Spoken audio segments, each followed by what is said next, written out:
வணக்கம். நிதிலன் சுவாமிநாதன் 2017 வந்த குரங்கு பொம்மை படத்துடைய டைரக்டர். அந்த வருஷம் வந்த மிகச்சிறந்த படங்களில் ஒன்று இந்த குரங்கு பொம்மை. பட் சேட்லி க்ரூ எதிர்பார்த்த அளவுக்கோ இல்லை நான் எதிர்பார்த்த அளவுக்கு கூட அந்த படம் பெருசாக ரீச் ஆகலை. இத்தனைக்கும் படத்துக்கான விமர்சனங்கள் ஆல்மோஸ்ட் 99.9% எல்லாமே பாசிட்டிவாக வந்தாலுமே கூட அது படத்துக்கு பெருசாக ஹெல்ப் பண்ணல, சப்போர்ட் பண்ணல. பட் இயக்குனருக்கு அந்த படம் ஒரு நல்ல ஸ்பாட்லைட்டை கொடுத்துச்சுன்னு தான் நினைக்கிறேன். ஏன்னா அதுக்கப்புறம் அவர் கமிட்டான படம் தான். ஆனால் படம் கொஞ்சம் லேட்டாக ரிலீஸ் ஆகுது. இந்த மகாராஜாவை பொறுத்த வரைக்கும் இது விஜய் சேதுபதியோடைய 50வது படம். தமிழ் சினிமாவில் ஹீரோக்களுடைய இந்த லேண்ட்மார்க் படங்கள்னு சொல்லப்படுற இந்த 25வது 50வது 75வது 100வது படங்கள்லாம் பெருசாக ஓடுறது கிடையாதுங்கிற ஒரு சென்டிமெண்ட் ரொம்ப காலமாகவே இருக்குது. ஒரு சில எக்ஸப்ஷன்ஸ் இருக்கலாம், ஒரு சில ஹீரோக்களுடைய படங்கள் ஓடி இருக்கலாம். பட் பெரும்பாலும் இன்னுமே கூட அந்த சென்டிமெண்ட் எல்லாருமே ரொம்ப தீவிரமாக தான் நம்பிட்டு இருக்காங்க. ஸோ அப்படியான ஒரு சென்டிமெண்ட் இந்த விஜய் சேதுபதியோடைய 50வது படத்தை பாதிச்சிருக்கா இல்லையா அப்படிங்கிறத நம்ம தெரிஞ்சுக்கலாம். அதுக்கு முன்னாடி நீங்கள் மகாராஜா எப்படி இருக்குது இல்லைன்றதுலாம் முன்னாடி குரங்கு பொம்மை படத்தை போய் பாருங்கள். படம் ZEE5ல ஸ்ட்ரீமிங் ஆகிட்டு இருக்கு. ஸோ பார்க்காதவங்க கண்டிப்பாக பாருங்கள். ஏன்னா நிறைய பேருக்கு அப்படி ஒரு படம் வந்ததே கூட இன்னி வரைக்கும் கூட நிறைய பேருக்கு தெரியல. ஸோ கண்டிப்பாக குரங்கு பொம்மை படத்தை பாருங்கள். அதுக்கப்புறம் கூட இந்த விமர்சனத்தை நீங்கள் பார்க்கலாம். விமர்சனத்தை பார்க்குறதுக்கு முன்னாடி சப்ஸ்கிரைப் பண்ணாதவங்க சப்ஸ்கிரைப் பண்ணுங்கள். வீடியோ பிடிச்சிருந்தோன்னா லைக் பண்ணுங்கள், வீடியோ கீழே கமெண்ட் பண்ணுங்கள், வீடியோவை ஷேர் பண்ணுங்கள்.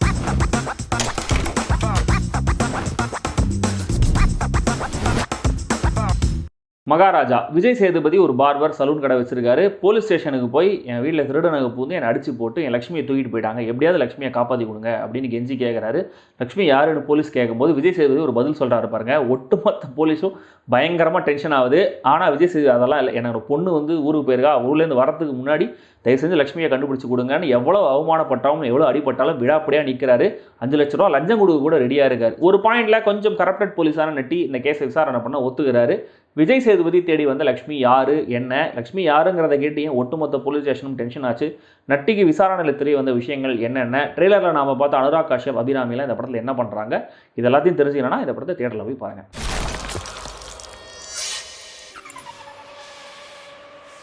விஜய் சேதுபதியோடைய 50வது படம். ஓப்பனிங்கில் சொன்ன அந்த சென்டிமெண்ட் மேட்டருக்கு பதில் சொன்னோன்னா நோ, சுத்தமாக அந்த சென்டிமெண்ட் அவர் எந்த விதத்துலையும் பாதிக்கலை. இன்ஃபேக்ட் இப்படி ஒரு படம் அவருடைய 50வது படமாக அமைஞ்சது அவருடைய நல்ல நேரம். என் ஆடியன்ஸுக்குமே கூட நல்ல நேரம்னு சொல்லலாம்.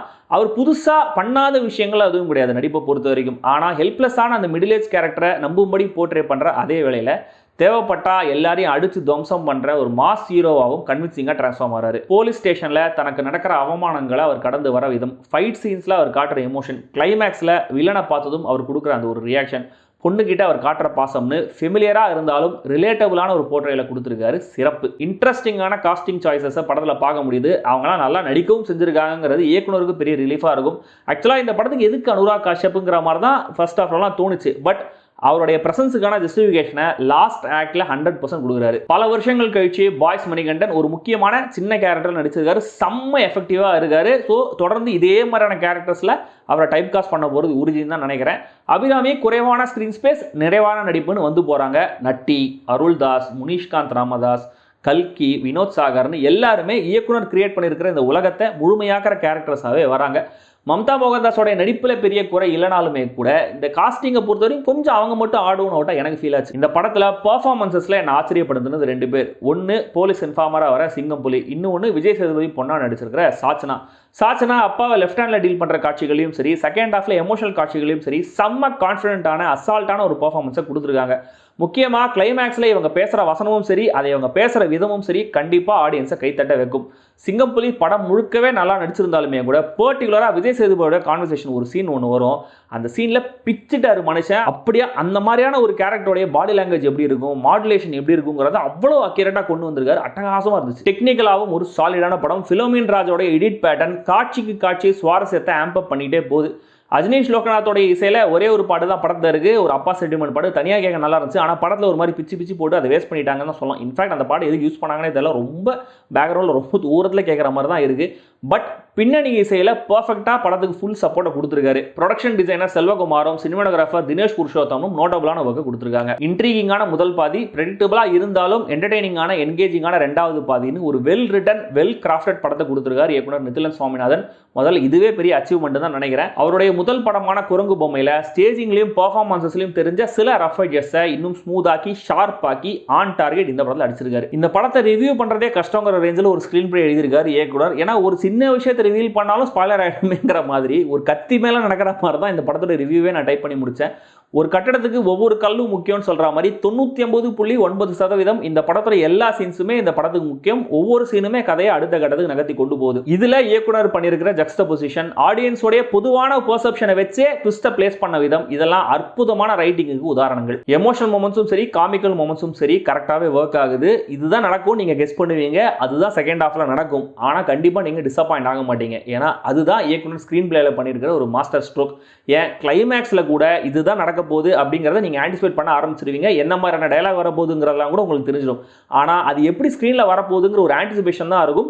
அண்ட் நடக்கிற விதமும் கண்டிப்பா உங்களுக்கு திருப்திகரமாக தான் இருக்கும். இந்த படத்துல தெரிஞ்சோ தெரியாமலோ தன்னோட முதல் படமான குரங்கு பொம்மைக்கு நிறைய கால்பேக் கொடுத்திருக்காரு இயக்குனர் நிதிலன். முதல் சீன்ல விஜய் சேதுபதி குரங்கு பொம்மை ஒன்று எடுப்பார் கடையில் போயிட்டு, அதுல ஆரம்பிச்சு வில்லன் கேரக்டர் இன்ட்ரோ ஆகிற விதம், இந்த ஒட்டுமொத்த கதை சொல்லப்பட்ட விதம், கில்ட்டே இல்லாத நெகட்டிவ் கேரக்டர்ஸ், கிளைமேக்ஸ்ல வில்லன் கேரக்டர் பேசுற டயலாக், அதுக்கு ஹீரோவுடைய பதில்னு நிறைய இடங்கள்ல குரங்கு பொம்மை படம் நல்ல விதத்துல பாசிட்டிவ் சென்ஸ்ல தான் ஞாபகம் வந்துச்சு. அண்ட் குரங்கு பொம்மை மாதிரியே இந்த படத்திலையும் டிஸ்டர்பிங்கான வயத்த கலக்கரா மாதிரியான காட்சிகள் இன்னும் கூட இன்டென்ஸா இருக்கு. படத்துல பிரச்சனைகள் ரொம்ப ஜாரிங்கா நம்மளுடைய வியூவிங் எக்ஸ்பீரியன்ஸை பாதிக்கிற அளவுக்கு பெருசா எதுவும் இல்லை. ஆனா ஒரு சில கோயின்சிடென்சஸ் ஆச்சரியப்படுத்துற அதே வேளையில ஒரு சில கோயின்சிடென்சஸ் ரொம்ப கன்வீனியன்ட்டான ரைட்டிங்கா, ரொம்ப கண்ட்ரைவ்டா ஃபீல் ஆச்சு. தென் இந்த படத்தில் ஒரு வெள்ளை காஸ்டியூம் கேரக்டர் ஒன்று வருது, பயங்கரமாக அடாவடி பண்ணிட்டு ஒரு கேரக்டர். குணால் ஃபேன் அவர் பண்ணுற விஷயங்கள்லாம் இயக்குனர் நினைச்ச அளவுக்கு அவ்வளோ ஹியூமனஸாக ஒர்க் அவுட் ஆகலை. தென் படத்தில் ஒரு சீனில் ஒரு முக்கியமான இன்ஃபர்மேஷனை அவர் தப்பாக சொல்லுவார் போலீஸ் கிட்ட. அது தேவையில்லாமல் பில்டப் பண்ணப்பட்ட ஒரு சஸ்பென்ஸ் மொமெண்ட் மாதிரி தான் இருந்தது. அந்த காட்சியை அப்படியே தூக்கிட்டாலுமே கூட இந்த படத்தில் சுவாரஸ்யம் பெருசாக குறைஞ்சிருக்காது. மொத்தத்தில் இந்த மகாராஜா இயக்குனராக நிதிலன் சுவாமிநாதனும் ஹீரோவா நடிகரா விஜய் சேதுபதியும் ஜெயிச்சிருக்கிற படம். போன மாச கடைசியில் கருடன், இந்த வாரம் மகாராஜான்னு பேக் டு பேக் ப்ராமிசிங்கான படங்கள். இந்த ரெண்டு படங்களுக்குமே ஒரு ஒத்துமை இருக்கு. ஏன்னா ரெண்டு படங்களுடைய கதைகளுமே ஆடியன்ஸ் எதிர்பார்த்த டைரக்ஷனில் தான் போகும். ஆனால் காஸ்டிங் மூலமா, ஸ்க்ரீன் பிளே ரைட்டிங் மூலமா, பெர்ஃபார்மன்சஸ் மூலமா ஃபுல்லாக ஆடியன்ஸை என்கேஜ் பண்ணுற என்டர்டெய்னிங்கான படங்களாக தான் ரெண்டுமே இருக்குது. ஸோ கண்டிப்பாக இந்த படத்தை தியேட்டரில் பாருங்கள். விஜய்எஸ்க்கு பயங்கரமாக ஹீரோயிக்காக மாஸ் மூமெண்ட்லாம் படத்தில் இல்லைனாலுமே கூட இந்த பெரிய க்ரௌடோட பார்க்கும்போது நிறைய ஹை மூமெண்ட்ஸ் தியேட்டரிக்கெலாம் செம்மையாக ஒர்க் ஆகிறதுக்கு வாய்ப்புகள் இருக்குது. என்ன ஒரே பிரச்சனை, அதீதமான வயலன்ஸ் இருக்கிற மற்றும் ஒரு யூஏ திரைப்படம் இது. இன்ஃபேக்ட் ஏ வாங்காமல் யூஏ வாங்குறதுக்காக கொஞ்சம் டோன் டவுன் பண்ணியிருக்காங்களாம். அதுவே இந்த அளவுக்கு ரத்த கலரியாக இருக்குது. ஸோ கண்டிப்பாக 100 இல்லை 200% இது குழந்தைகளுக்கான படம் இல்லை. அதை மைண்டில் வச்சுக்குவாங்க. ஓகே, இந்த படத்துடைய ட்ரெய்லரை பார்க்கும்போது கிணத்த காணும்னு வடிவேல் ஒரு காமெடி ஒன்று பண்ணுவார்களே, அந்த காமெடி தான் ஞாபகம் வந்துச்சு. ஒருவேளை படத்தில் அந்த மாதிரி ஏதாவது எலிமெண்ட் இருந்துச்சுன்னா எண்டில் டைலாக நம்ம அதை யூஸ் பண்ணிப்போம் அப்படின்ற மாதிரி தான் நினச்சேன். ஆனால் படத்தை பார்த்ததுக்கப்புறம் இந்த படத்தோடைய ஸ்க்ரீன் பிளே எனக்கு வேற ஒரு டைலாக தான் ஞாபகப்படுத்திச்சு. ஒரு விஷயம் இருக்கு ஆனா இல்ல, இப்ப இல்லையா ஆனா இருக்கு, இருக்கு சில நேரம் இருக்கதே வேற மாதிரி இருக்கு.